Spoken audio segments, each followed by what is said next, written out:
Hi, my name is Gregory Scott. This is Lemery Rollins, and we're here at Huntsville. The Westie effect, I think is what it was called. Boom, yes.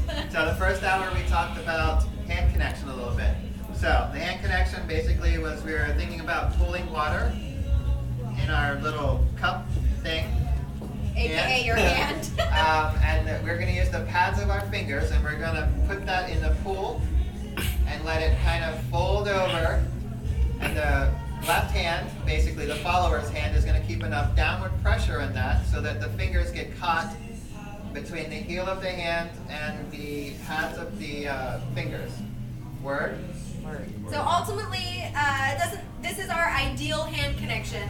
We're never ever going to be able to stay here the entire dance. So it's more about that pressure, that downward pressure through the connecting hand, the hand that's on top, and the upward pressure through the fingers of the hand that's on the bottom. So it doesn't really matter where you're connected. We want that kind of cup feel and that pressure. And the downward kind of gravity feel.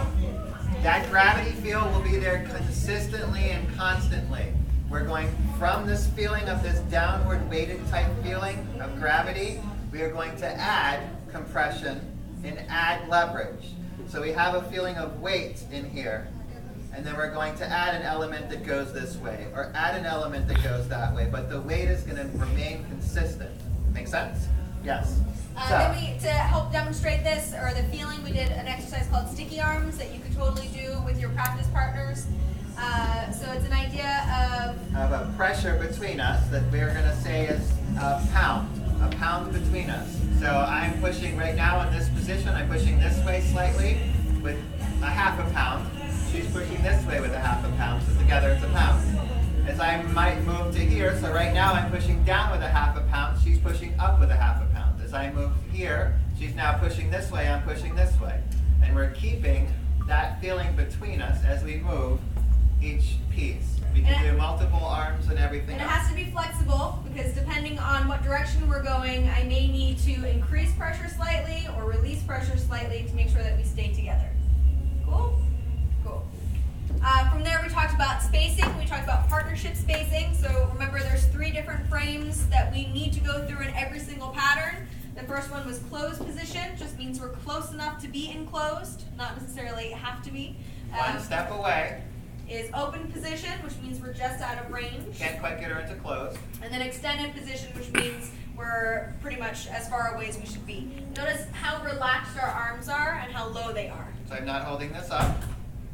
I'm basically just letting it its own tethered feeling, keep it kind of as a downward weighted feel. Correct. Just try to make sure you don't ever get yourselves in an overextended position where it's as if your arms are no longer a part of your own body. So hold on, since we're talking about this real quick. If we do end up in that position, what Lemery will typically do is she'll shape her body. So she will bring the left, what side is that? This is left. She'll bring that side towards her leader. So although that's overextended on that side, her body is now compensating for it. Which a good leader will also do. If she gets overextended, a lot of times you'll see leaders come in here to relieve the pressure off the shoulder. Does that make sense? Don't get in it, the timing of when these things should occur. We generally start on the upbeat previous to the beginning of the pattern. That's 2, 4, 6, and 8. Right now we're going to start on 8, and we're going to start from open. Right. So 5 and 6. So extended. We're going to maintain extended for 1. We're going to go into open for 2. We're going to come into closed for 3 and. We're going to go back into open for 4. We're going to stay in open for 5, and then we start all over again with extended on 6. Again, maintain, open, closed, closed, open, open, open, extended. Maintain, open, closed, closed, open, open, open, extended. Maintain, open, closed, closed, open. Oops, that one was different. A little bit. It doesn't matter. Main thing to accomplish this, you want to make sure to get that maintain on 1 into 2. There should be no change that happens through connection or frame. So your arm can't get any longer or shorter. That's on wrong. 1. And this is wrong. Cool. So I want to make sure all of this is maintained. So Like I set have a up block. on 6, and we maintain it all the Then way it can through change. 2. It's important that you take it all the way through 2. Remember, leaders, you want to get her moving enough that she has to keep going. Cool? And I talked briefly about this leg.